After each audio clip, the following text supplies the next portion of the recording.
André Jaunet, qui est, je vais le présenter parce qu'il n'osera pas le faire lui-même, qui est l'un des fondateurs de l'association Financement Participatif France et qui, en tant que vice-président, s'occupe du collège de nos partenaires et notamment qui anime tout l'écosystème. Donc je vais te laisser animer cette table ronde sur la finance participative et le développement des territoires. Très bien, merci. Merci Nicolas. Donc j'invite les intervenants à rejoindre la table, la tribune. Voilà, installez-vous assez librement.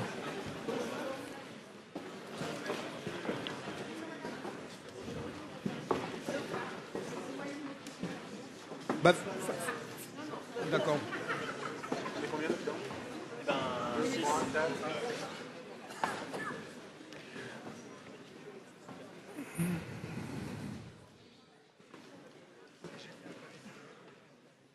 Voilà, merci pour votre attention. Merci de vous installer. On va attendre un petit peu de... Voilà. Merci Tanguy, tu es très bien.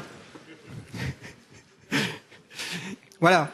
Donc, je m'appelle André Jaunet, je suis effectivement vice-président de Financement Participatif France. Je suis fonctionnaire territorial et depuis longtemps, je m'intéresse à l'entrepreneuriat, au développement des personnes, au développement des territoires. J'ai fondé les premiers réseaux de Business Angels en France et leur fédération France Angels. Donc, pour moi, la finance participative, c'est en quelque sorte un prolongement de cet engagement-là. Voilà. Donc, je vais laisser chacune des personnes se présenter très brièvement et puis nous allons ensuite introduire cette table ronde. Cécile. Bonjour, Cécile Brosset, je suis directrice du développement à la direction de l'innovation de BPI France. Nicolas Brige, je suis directeur de développement économique à la Chambre de commerce et d'industrie de Caen-Normandie et en charge de Kiosque to Invest, la plateforme de financement equity. Bonjour, Catherine Barbarou, présidente de l'ADI, l'association spécialisée dans le microcrédit. Fabienne Renaud, conseillère régionale des Pays de la Loire, en charge de l'économie locale, économie sociale et solidaire, financement et création d'entreprises. Bonjour à tous, je suis Stéphane Vroman, donc je suis le cofondateur d'une plateforme de financement participatif qui s'appelle Bulb in Town et qui est spécialisée dans les projets qui ont un ancrage local, donc autour de la valeur proximité qui est la plus importante pour nous. Bonjour, Patrick Felouz du Crédit Coopératif, je suis responsable du développement au Crédit Coopératif. Très bien, merci. Alors, nous entrons dans un moment assez important, je pense, de la journée. Tous les autres étaient importants, mais celui-là l'est peut-être davantage. Donc, on a besoin de beaucoup d'intelligence, on en a, je crois, et il faut être très disponible en ce moment de l'après-midi. Pourquoi ? Parce que, en fait, on a vu que nous disposons d'un cadre extrêmement favorable pour le développement de la finance participative. On a une des réglementations parmi les plus souples du monde. On a des plateformes de très grande qualité. On a une visibilité de la finance participative qui est maintenant établie. On a un travail sur la déontologie, notamment au sein de Financement Participatif France, qui est évidemment très, très rassurant. On a une visibilité donc qui est forte. Et donc, on sait que le potentiel est extrêmement important. On sait que dans quelques années, l'ensemble de nos compatriotes aura été contributeur sur une plateforme. On sait que la plupart des projets, dans quelques années, se poseront cette question du financement partiel ou total par les plateformes. Mais il nous faut réaliser cette progression. Et pour réaliser cette progression, il nous semble que l'aspect territorial est évidemment une clé extrêmement importante. C'est évidemment en proximité que les contributeurs, que les porteurs de projets trouveront leurs interactions les plus fertiles. Et donc la question, c'est de savoir comment réaliser ce potentiel très rapidement et dans les meilleures conditions. C'est-à-dire comment faire d'un financement qui, pour l'instant, ne concerne que quelques projets, un financement qui concerne très largement l'ensemble des projets qui sont disponibles sur un territoire et qui est donc également un financement qui concerne l'ensemble des épargnants. Donc cette transformation, elle suppose un certain nombre de conditions et c'est sur ces conditions que nous allons nous pencher. Et donc on doit construire en quelque sorte une machine, une ingénierie, un savoir-faire qui va permettre à l'écosystème de rendre cette progression rapide et éclairée et efficace. Voilà.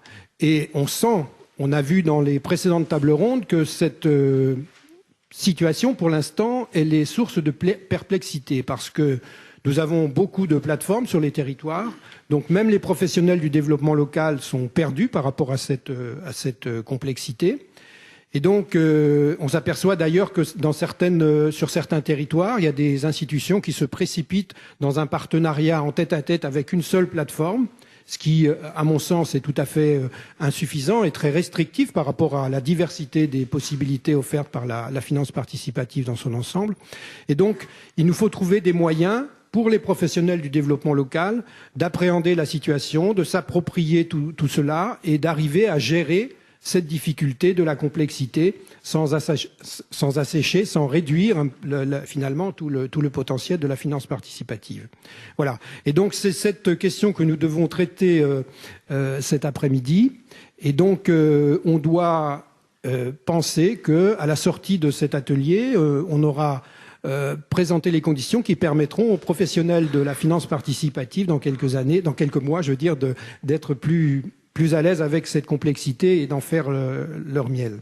Voilà. Et donc, je vais demander à chacun des intervenants de présenter très brièvement sa structure, parce qu'en fait, on est ici non pas pour parler principalement de sa structure, mais pour parler du bien commun et du développement local, et puis de présenter un petit peu son approche et ses expériences par rapport à cette situation de complexité. Alors, on va peut-être commencer par Patrick Fellous pour nous brosser, parce que j'ai l'impression que c'est une de vos capacités, nous brosser justement un petit panorama de cette diversité des types et de cette complexité des opérateurs de la finance participative. Donc, en quelques mots, vous brossez ce panorama et puis vous dites comment votre organisation, le Crédit Coopératif, aborde la question et quelles expériences et quelles leçons vous tirez de ces expériences. Merci. Oui, très bien, merci.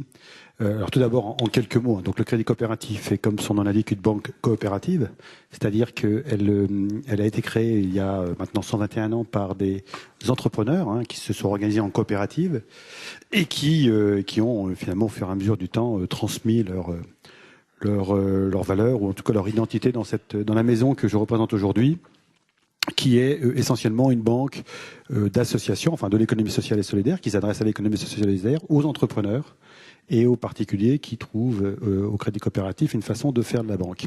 Alors, pourquoi vous dire ça ? Parce que effectivement, on trouve que dans le financement participatif et notamment dans sa déclinaison territoriale, on y retrouve deux éléments très importants de ce qui j'allais dire, nous anime et en tout état de cause fait partie de notre façon de voir les choses.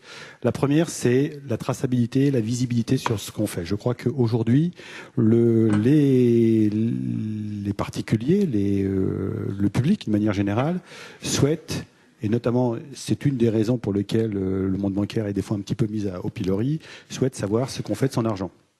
Et je crois que le financement participatif correspond à ça. C'est aussi une de nos voies à nous en termes de traçabilité et de visibilité, de circuit de l'argent qu'on essaye d'expliquer. Donc on s'est retrouvé assez naturellement dans le monde du crowdfunding comme étant un partenaire qui avait, nous semble-t-il, des choses à construire avec cette activité. Le deuxième, c'est que collaboratif, coopératif, on n'est pas très très loin. Et il nous semble que là, par ce biais-là, on recrée de nouvelles communautés et de nouvelles façons de travailler ensemble ou de faire société, comme disent certains, et que, écoutez, ça correspond bien à ce qu'on veut faire. Alors nous, on a commencé à travailler avec le monde des plateformes de financement participatif ou de crowdfunding depuis déjà quelques temps. On a passé quelques accords et on a été amené à travailler avec certains territoires qui ont eu envie de développer, comme vous le disiez tout à l'heure, leurs propres outils ou leurs propres moyens de financement participatif, pensant des fois, pour certains d'entre eux, que c'était une solution miracle et que ça allait pouvoir apporter des solutions qui n'existaient nulle part ailleurs. Notre approche, notre expérience, c'est que il y a territoire géographique et territoire affinitaire ou positionnement. Il est très difficile, de notre point de vue, de vouloir faire une plateforme en région qui va tout couvrir. Il n'y a pas de couteau suisse. Le couteau suisse, oui, c'est très difficile. Ou alors, ça n'existe pas forcément très longtemps. Si, il y en a un qui fonctionne. Mais il y a beaucoup de couteaux. Il y a des couteaux à pain, il y a des couteaux à beurre, il y a des couteaux à viande. Enfin bon, Donc les couteaux, il y en a de toutes sortes. Donc notre expérience, c'est que il faut éviter de vouloir tout embrasser. Il faut se positionner sur des territoires qui soient géographiques ou qui soient affinitaires. Et la multiplication que nous voyons aujourd'hui des plateformes, et notamment des plateformes régionales, nous pose question. Elle nous pose question parce que à la fois on se pose la question des modèles économiques qui sont développés derrière, et également parce qu'on se pose la question de la pertinence. Je crois que le rôle, et un des rôles que les plateformes doivent pouvoir apporter à la foule, de manière générale, et aux investisseurs, c'est un éclairage, et un éclairage de qualité sur l'endroit où ils vont apporter leur argent, que ce soit du don, que ce soit du capital, ou que ce soit même du prêt, même si c'est une activité que vous imaginez bien que le crédit coopératif ne porte pas aux gémonies. Mais aujourd'hui, l'expertise, elle est quand même assez rare et assez difficile à avoir sur tous les secteurs. Et donc les modèles économiques nous paraissent un peu dangereux.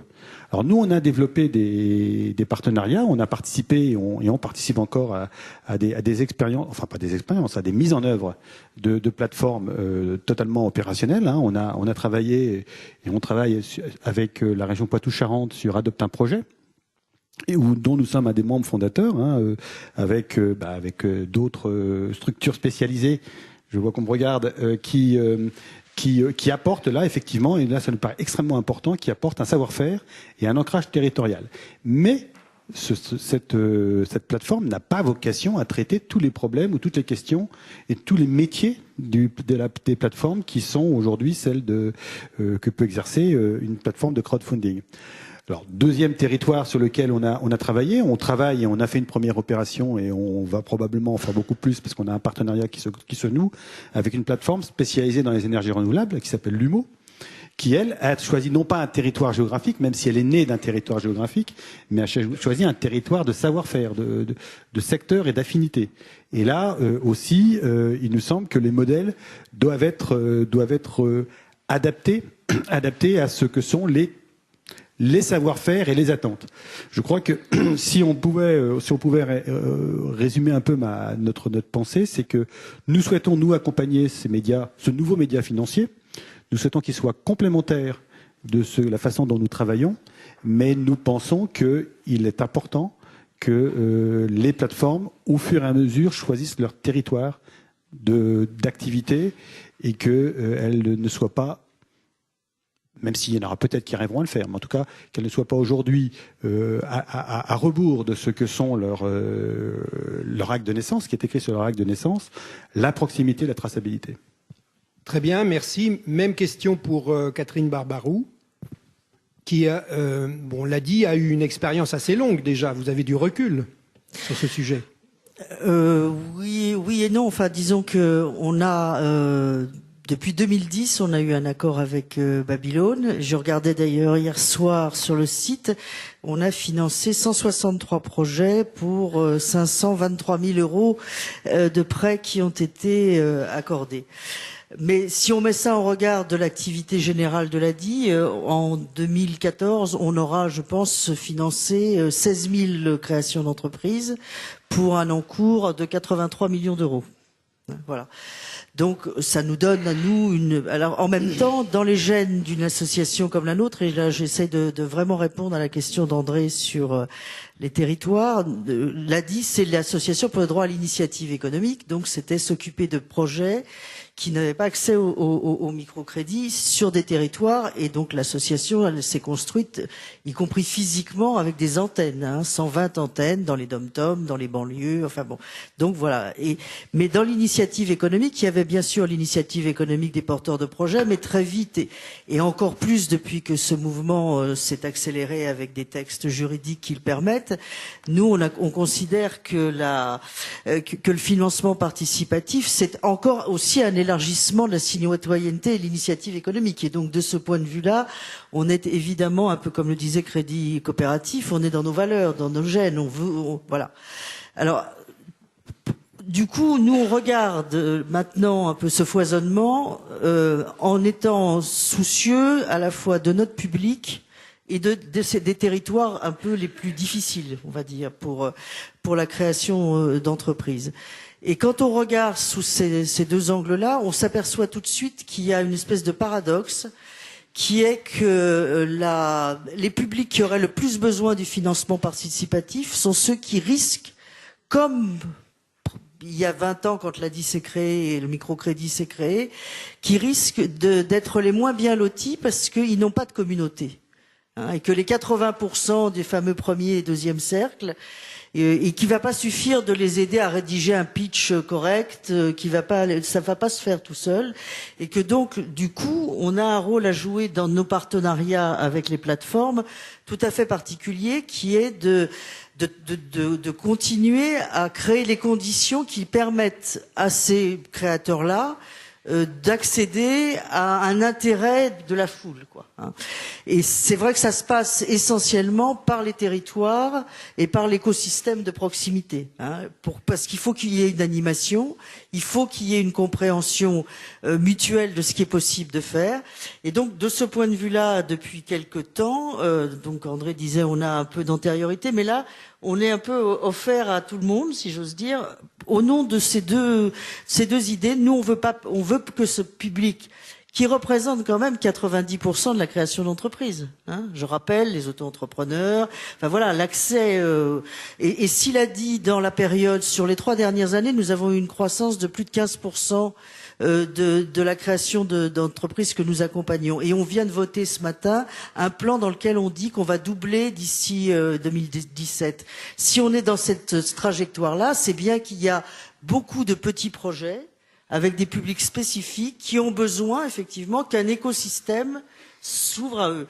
Et que dans le refinancement du microcrédit, y compris pour l'ADI d'ailleurs, le fait qu'on puisse complémenter par soit des dons, soit des prêts, un certain nombre de financements que nous apportons, comme on fait toujours des montages de dossiers avec du microcrédit, du prêt d'honneur, de la prime régionale, enfin voilà, comme l'écosystème se met en place pour favoriser ces projets-là, nous pensons, nous, qu'effectivement, les plateformes participatives peuvent être un ruisseau supplémentaire qui va améliorer finalement le développement de la création d'entreprises.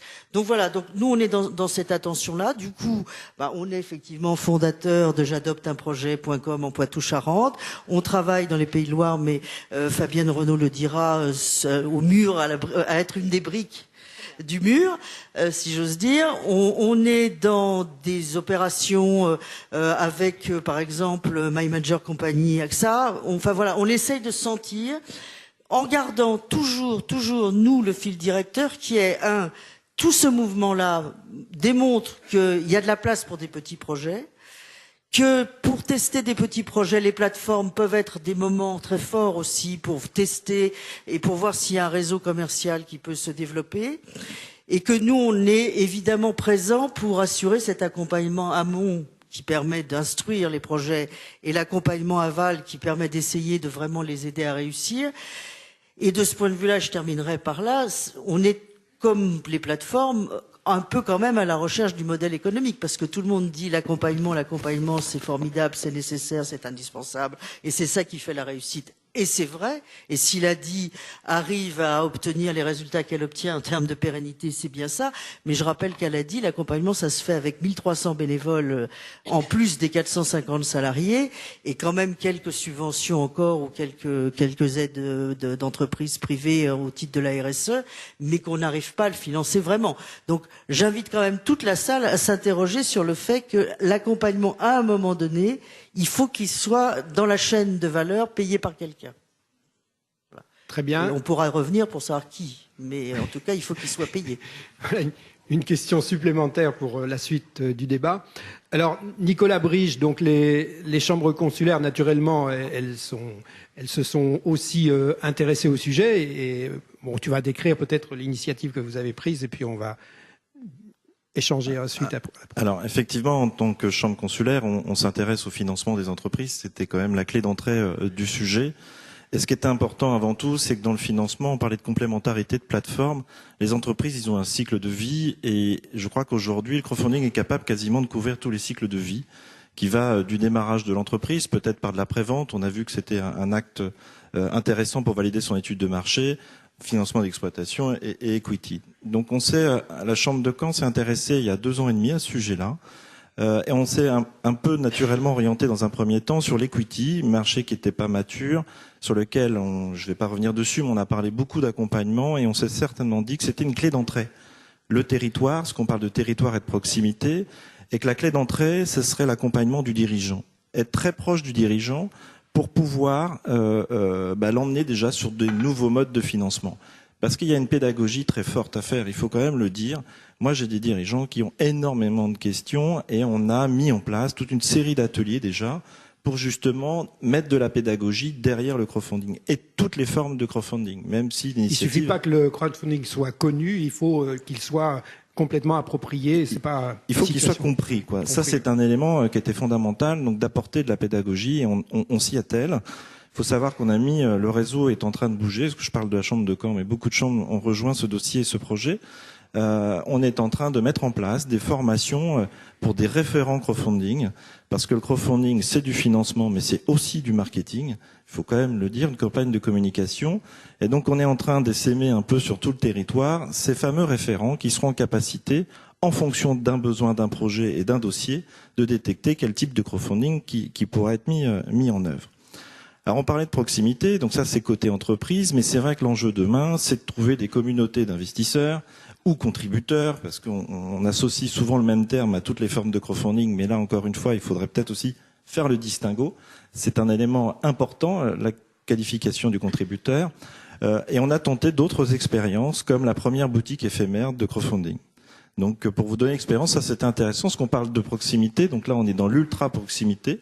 On a mis un container en plein milieu d'une ville, ici, agence de crowdfunding, pour voir et recueillir en fait les témoignages de particuliers, de badauds qui passaient devant, et puis d'entrepreneurs qui cherchaient à démocratiser. Donc voilà un exemple, parce que la question du début, c'était de savoir comment on fait de la proximité. Ben nous, on l'a fait comme ça. Alors est-ce que demain, c'est peut-être un peu futuriste comme vision, mais est-ce que demain, on ouvrira des agences de crowdfunding comme on crée des agences bancaires, quid? Mais en tout cas, voilà, on a voulu faire cette expérience et elle a plutôt été concluante parce qu'il y a quand même des curieux sur ce sujet. Mais Kiosk Invest aussi. Alors, Kiosk to Invest, c'est une plateforme de financement par la foule qui a une petite particularité qui peut emmener en fait des dossiers sur un second marché. C'est-à-dire, on parle souvent aussi de la problématique de liquidité. Et cette problématique de la liquidité, on l'a un peu contournée en s'interfaçant avec une bourse et qui permet, bien sûr, sur option. Il y a la formule de, je dirais, d'augmentation de capital one shot. Et puis la possibilité de poursuivre l'aventure sur un marché secondaire. Le crowdfunding, c'est appel au public, c'est aussi un peu le rôle de la bourse si on regarde un peu derrière. Mais alors, si le réseau des chambres consulaires crée sa plateforme de financement en capital, est-ce que ça épuise la gamme des plateformes auxquelles vous vous intéressez? Alors, je ne crois pas, parce qu'il va se mettre en place une segmentation. L'offre n'est pas encore mature, donc il y a certainement des choses qui vont aujourd'hui se segmenter. On n'est typiquement pas sur des dossiers en dessous de 100 000 € de besoin. Donc peut y avoir des réflexions sur ce sujet-là. Moi, je crois beaucoup aussi aux autres aspects, aux complémentarités sur le prêt, ou clairement en amorçage d'entreprise que l'on ne fait pas au travers kiosque. On sait que les business models sont fragiles. On veut mettre un peu de compétences aux dirigeants pour justement l'accompagner, pour faciliter déjà le démarrage. Quand le modèle sera mature, je pense qu'on est en train de vivre une formidable aventure. On voit le succès du crowdfunding aujourd'hui. On essaie tous d'apporter une brique, en tout cas, à cet écosystème, et voilà, on créera. Donc le passage par l'action et par la création d'une plateforme qui peut poser question, c'est une manière de s'approprier le champ. Oui, c'est une manière de contribuer. Les chambres de commerce ont aussi des fonds d'investissement. Moi, j'entendais parler tout à l'heure de co-crowdfunding, en tout cas de fonds de co-crowdfunding. On va le pratiquer déjà en fin d'année sur certains fonds d'investissement. Et puis on peut inventer plein d'autres modèles comme ça. Et voilà. Très bien, alors on va écouter un représentant de plateforme qui va nous dire, lui, comment il perçoit cette question de territoire et de relation avec l'écosystème, en quoi cette relation elle est utile ou pas utile à son activité ou gênante, je ne sais quoi. Stéphane. Alors déjà, la bonne nouvelle, c'est que c'est pas gênant pour nous. donc ça me met à l'aise d'être à cette table ronde. Nous, comme notre spécificité, c'est de faire du financement participatif autour de l'idée de proximité. Ça veut dire qu'on va accompagner des projets qui ont un ancrage local, qui sont visibles et qui participent au dynamisme d'un territoire, et que les gens qui vont contribuer, qui vont faire partie de la campagne de contribution de financement participatif, ça va être principalement les habitants du territoire concerné, voilà, qui vont soutenir des projets près de chez eux. Ça, c'est simplement pour faire la très rapide pub sur nous, en tout cas sur voilà qui on est. Ça veut dire que pour nous, la logique que nous, en tout cas, on poursuit fortement, c'est de travailler avec l'écosystème qui est sur le territoire et qui est au plus près des porteurs de projets et qui a la capacité de voir venir les porteurs de projets, de prendre connaissance de leurs besoins et éventuellement ensuite de les aiguiller. Et simplement, la pertinence de cette démarche-là, elle est dans les deux sens. Hein. Donc de notre côté, on la comprend, c'est que ça nous permet d'avoir aussi une partie d'accompagnement, ça nous permet d'avoir toute une partie aussi de connaissance du porteur de projet que nous, on va aussi avoir, mais dans un deuxième temps. Mais ce qui est très important, c'est de comprendre que cette pertinence-là et la complémentarité, surtout, elle est dans les deux sens. C'est-à-dire que quand on va travailler avec un acteur du territoire, si c'est un acteur de l'accompagnement, lui, l'intérêt pour lui, ça va être de dire, voilà, j'ajoute à ma boîte à outils d'accompagnement la finance participative comme un des outils qui peut être pertinent pour les porteurs de projets qui viennent me voir. Avec, et on l'a déjà dit, mais l'idée de se dire une campagne de financement participatif, c'est une brique de plus sur mon financement, et c'est également une campagne de communication qui est utile, qu'on soit en phase de création ou qu'on soit en phase de développement. Et j'ajoute sur l'aspect communication, c'est aussi une façon de tester son marché. Donc si c'est un organisme qui travaille sur l'accompagnement, il y a vraiment cet intérêt pour eux de travailler avec des acteurs de la finance participative, on va dire de manière large. Et si c'est un organisme qui travaille dans le financement, là, nous, on se positionne totalement sur l'aspect complémentaire du financement participatif avec les formes de financement qui sont déjà existantes. En effet, avec l'idée de se dire c'est une brique de plus et ça va permettre, comme on l'a dit tout à l'heure, de finir de convaincre un financeur parce que c'est un test de marché, parce que ça prouve aussi qu'on a un porteur de projet qui a une motivation qui est importante, parce qu'on l'a déjà évoqué, mais réussir une campagne de financement participatif, c'est quelque chose qui est difficile. Donc voilà, il y a vraiment cet aspect complémentaire qui est pour moi qui est le fondement de la démarche et peut-être de la réflexion qu'on peut avoir déjà aujourd'hui. Est-ce que tu as des exemples de projets ou des exemples de situations où ce partenariat a permis d'accroître le nombre de projets identifiés sur un territoire ou de faciliter leur financement ? Complètement. Alors nous dans notre démarche, pour citer quelques exemples, on travaille notamment avec le réseau France Active. On a commencé à travailler nous avec quelques fonds au niveau vraiment local sur les territoires, et donc aujourd'hui on travaille avec France Active au niveau national. Encore une fois, pour appuyer et développer ces complémentarités qu'on peut avoir sur nos activités. Et un bon exemple, c'est un projet que nous, on a accompagné avec eux en Aquitaine, un café associatif. Eux sont passés en comité chez France Active, chez Aquitaine Active, pour obtenir un prêt d'honneur. Ce prêt d'honneur leur a été accordé, sous réserve d'un prêt bancaire, parce que c'est toujours la condition avec laquelle eux fonctionnent. Le prêt bancaire qu'ils avaient en face, finalement, la banque a fini par se désister en se disant c'est un café associatif, c'est un peu hybride, pas sûr que finalement il y ait vraiment un marché dans cette ville pour un projet comme ça. À ce moment-là, nous, on a été mis en relation avec eux par le biais d'Aquitaine Active, qui est notre partenaire, qui a fait une campagne, qui a fonctionné. Voilà, ils ont collecté 6 000 €. Ils ont eu des petits articles dans la presse locale, le bouche à oreille a joué. Donc voilà, en gros, les effets qu'on peut espérer d'une campagne comme ça, à un niveau vraiment local. Et suite à cette campagne, eux ont été recontactés spontanément par 3 agences bancaires de la ville qui leur ont dit, voilà, nous, ça nous intéresse. On a vu qu'il y avait une mobilisation autour de votre projet, un vrai intérêt, et du coup, ils ont trouvé le moyen d'être refinancés, et donc, du coup, de redébloquer le prêt d'honneur. Donc ça c'est un des exemples.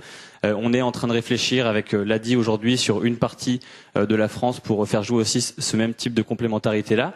On est en discussion avec des réseaux d'expertise comptable aussi, qui sont souvent les premiers conseils, les premiers points d'entrée pour les entrepreneurs sur le territoire, pour des petites entreprises. Donc c'est intéressant aussi de jouer toujours sur cette même idée de complémentarité. Et enfin, on travaille aussi avec des chambres de commerce, et notamment avec la CCI du Gers, avec laquelle on a mis en place une petite plateforme, un petit portail, dont l'objet est de permettre de voir à un même endroit tous les projets du territoire, et donc de permettre d'aiguiller les habitants du Gers vers les projets qui sont près de chez eux, qui est toute notre logique à nous. Merci Stéphane. Alors on va entendre maintenant une représentante de collectivité territoriale, puisqu'en fait, ce qui est important si on parle de développement territorial, c'est de s'adresser à ceux qui ont une responsabilité générale. En fait, la région, elle a une responsabilité générale sur son territoire. notamment dans le domaine du développement économique. Et donc, elle est conduite à embrasser la totalité de cette réalité et de ces acteurs. Alors, comment vous comportez en Pays de Loire là-dessus? Alors, d'abord, bonjour. Je dirais que pour nous, on a lancé notre première campagne de crowdfunding institutionnel en 2009. Avant qu'on parle de ça, c'est-à-dire sous la forme d'un emprunt obligataire qui a permis en 10 jours de réunir 180 millions d'euros sur notre territoire. Donc, pourquoi est-ce qu'on a fait ça? On était au lendemain de l'annonce de la crise. Je dis bien de l'annonce de la crise parce que je pense qu'elle était latente. Et donc là, on a bien distingué que dans le territoire, il y avait une vraie appétence à investir son épargne sur des projets fléchés, visibles et de réinvestissement dans le territoire régional. Donc ça nous a permis de maintenir les investissements en région Pays de la Loire, à la fois directement, mais aussi dans les entreprises du territoire. Et comme ça marchait plutôt bien, on a recommencé en 2012 et on a eu le même succès avec 115 millions d'euros. Et ça nous permet d'être une des régions de France, je pense, où il y a le moins de chômage, même s'il est toujours trop élevé, et de maintenir un niveau de développement économique plutôt satisfaisant. Donc je dirais le terreau, il était fertile pour le crowdfunding. Il y avait une appétence particulière des Ligériens qui sont très investis dans le développement économique de leur territoire. Donc c'est vrai que quand cette nouvelle façon d'investir a émergé, la région Pays de la Loire s'est immédiatement positionnée. Et donc, on est très content d'avoir été la première étape du Tour de France de la finance participative. De nombreuses autres initiatives avaient été menées. Par exemple, nous avons un recyclage de l'épargne salariale dans le cadre d'un fonds Pays de la Loire solidaire et pour l'économie sociale et solidaire. Et comme ça marchait plutôt bien, de la même façon, on a fait un Pays de la Loire RSE qui a pour objectif de soutenir les projets du territoire. Donc vous le voyez, je pense qu'on a un ADN plutôt favorable. Donc on a soutenu ça. Après, j'entendais la question que vous disiez tout à l'heure. Est-ce que il est de la responsabilité d'une collectivité de soutenir une plateforme plutôt que d'autres, d'en créer une elle-même, etc. Même si on est très content d'en avoir une dans le territoire, et je salue My New Startup, qui est notre plateforme, et des entreprises qui sont présentes, je pense en direct des éleveurs, qui est un gros projet. Il me disait tout à l'heure qu'il va appuyer sur le bouton demain, donc c'est un beau projet de laiterie bio, de lait bio dans le territoire. Vous voyez, les projets sont multiples et donc nous, notre souci, il est plutôt de voir comment on va être l'élément qui va favoriser le développement d'une finance participative, mais aussi éthique. Parce qu'on l'a bien vu, le risque, c'est d'avoir un certain nombre ça a été dit dans les multiples tables rondes qui se sont succédées depuis ce matin, d'avoir des gens peut-être un petit peu moins responsables que ce qu'on souhaiterait.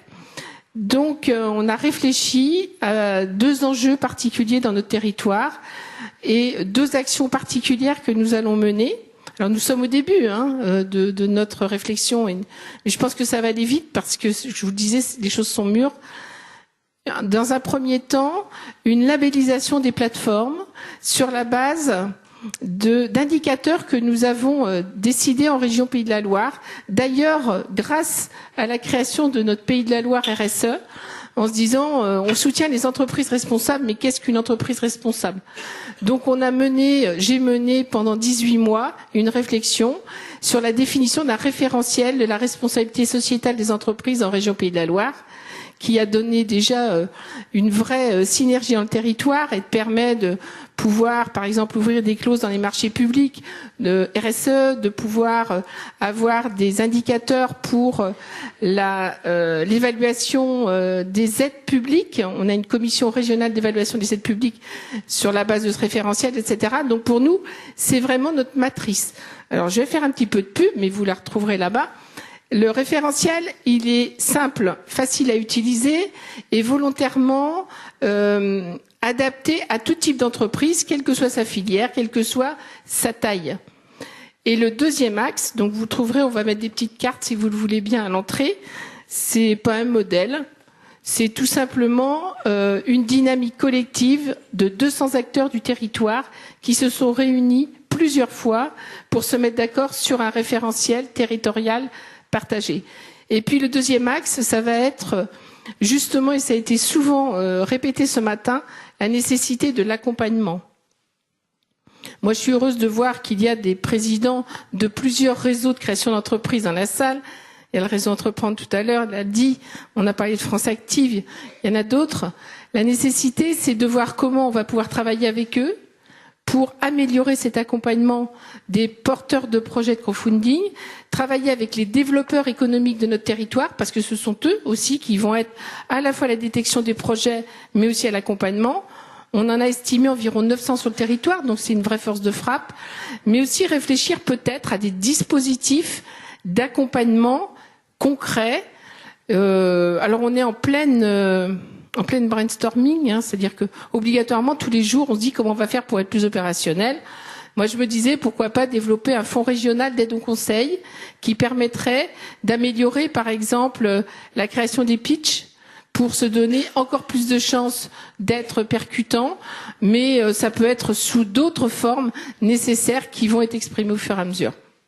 Très bien, merci. Donc, ce qui est remarquable dans cette région, c'est qu'il y a des élus qui sont très attentifs au sujet, qui se forment au sujet. Et puis, il y a aussi dans l'administration une personne qui est chargée particulièrement du sujet. Tout à fait, je la salue, c'est Sandra Bertrand, elle est dans la salle. Et voilà. Ça, c'est un élément tout à fait important, je pense, du dynamisme régional sur le sujet. Cécile, alors, BPI. Bonjour. Oui, BPI dans tout ça.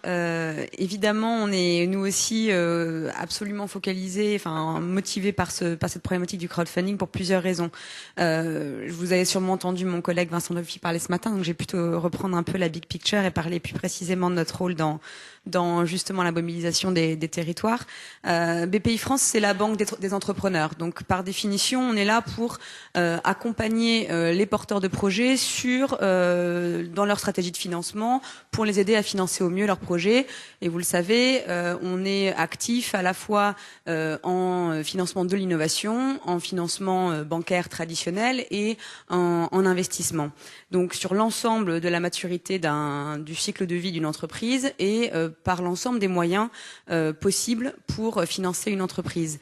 On est une banque qui fait levier sur les financeurs privés. Donc, par définition, notre métier, c'est de travailler en collaboration avec d'autres acteurs du financement, avec les régions, avec les banques privées, avec les fonds d'investissement, avec les business angels, et donc naturellement avec les plateformes de crowdfunding. C'est comme ça qu'on a développé donc la plateforme tousnosprojets.fr dont Vincent a parlé ce matin. Et c'est aussi pour ça qu'on est très actif depuis un an et demi. Pour former nos chargés d'affaires sur le terrain, pour que justement, donc je ne sais pas si vous savez, mais BPI France a 42 implantations territoriales et dans l'innovation en particulier, on a 120 chargés d'affaires qui financent au quotidien des entreprises et qui les accompagnent en aide à l'innovation et en prêt. Et c'est ces personnes-là qui doivent être formées au crowdfunding, comprendre les dispositifs et je suis complètement d'accord avec tout ce qui a été évoqué. Accompagner également le porteur de projet dans le choix des dispositifs de financement. Et comme on est une banque de levier, même quand on fait des subventions, il y a toujours une contrainte de niveau de financement privé. Donc, et d'apport en capital, soit personnel de l'entrepreneur, soit de recherche d'autres fonds privés. Donc, naturellement, nos chargés d'affaires, même depuis très longtemps, se disent tiens, je ne sais pas où trouver un complément de financement pour aider ce porteur de projet. Évidemment, je l'oriente vers une plateforme comme vers d'autres partenaires du financement. Donc, ce qu'on fait très très concrètement, c'est qu'on a un partenariat avec FPF sur le Tour de France, dans l'idée de promouvoir ce dispositif auprès des entrepreneurs. À chaque fois, il y a des chargés d'affaires BPI France qui viennent témoigner de cofinancement entre BPI et une plateforme de crowdfunding. J'ai eu plein d'exemples. Je regardais ce matin la liste des projets financés, cofinancés BPI France et une plateforme de crowd equity. Je pensais à Pearl, les chaises hautes. Qu'est-ce que j'ai vu d'autre, énormément de projets, une trentaine de projets, ne serait-ce que dans les derniers mois, où nous on accompagne en parallèle de la plateforme sur de la subvention, de l'avance remboursable, du prêt à taux zéro, du prêt d'amorçage, de la garantie, du prêt bancaire. Donc en fait, c'est très intéressant parce qu'on peut travailler avec l'ensemble des plateformes en don, en prêt ou en equity. Et nous, on apporte le complément dans la gamme de produits de BPI France qui va bien. Donc tout ça se développe. Tous nos chargés d'affaires disposent d'un outil en fait d'orientation dans lequel tous les types de financeurs sont référencés, y compris les plateformes. Donc on a bien fait notre travail, des petites fiches de présentation des plateformes avec le contact, le positionnement, les cibles. Et nos chargés d'affaires maintenant connaissent bien ces dispositifs. Il faut qu'on continue, il faut qu'on aille plus loin, il faut que ce soit encore plus systématique. Mais on est persuadé que c'est cette dynamique très humaine. Donc j'aime bien l'idée du pop-up store. Je pense que c'est tout à fait adapté à la situation. Il y a le digital, mais on revient aussi beaucoup au matériel finalement, en digital et à l'humain. Donc comment est-ce qu'on peut matérialiser en région le fait que ces collaborations existent et que le financement par le digital est très complémentaire à d'autres types de financement. Donc on continue à faire cette tournée. J'espère qu'il y aura plein d'autres dates de Tour de France. Il y en a 6 au premier trimestre. Voilà, donc ça continue. On n'a pas encore fait toutes les régions, mais ça va s'accélérer. Et voilà, donc j'espère qu'on ira encore plus loin. Pourquoi pas demain un fonds de matching géré par BPI sur un certain nombre de dimensions. Ce sont des idées qui mûrissent. Et en tout cas, l'observatoire que tous nos projets.fr est en train de développer va nous aider à justement concevoir les bons dispositifs pour jouer notre rôle d'entraînement sur le développement de ces nouveaux systèmes de financement. Merci Cécile. Et à chaque occurrence d'étape du Tour de France, BPI et Financement Participatif France identifient les projets du territoire. Et donc on a présentation effectivement d'une série de projets, d'une série de plateformes différentes, toutes celles qui sont actives sur le territoire. Et puis on a aussi des réflexions sur l'ingénierie qui sont produites à l'occasion de ces étapes. Donc ça marche très bien. Ça dure une demi-journée, c'est assez souple, mais c'est une forme qui permet un petit peu de mettre à jour les acteurs locaux. Voilà. Alors je ne sais pas s'il y a une ou deux questions, très rapidement. Donc on a compris qu'il s'agissait de questions véritables.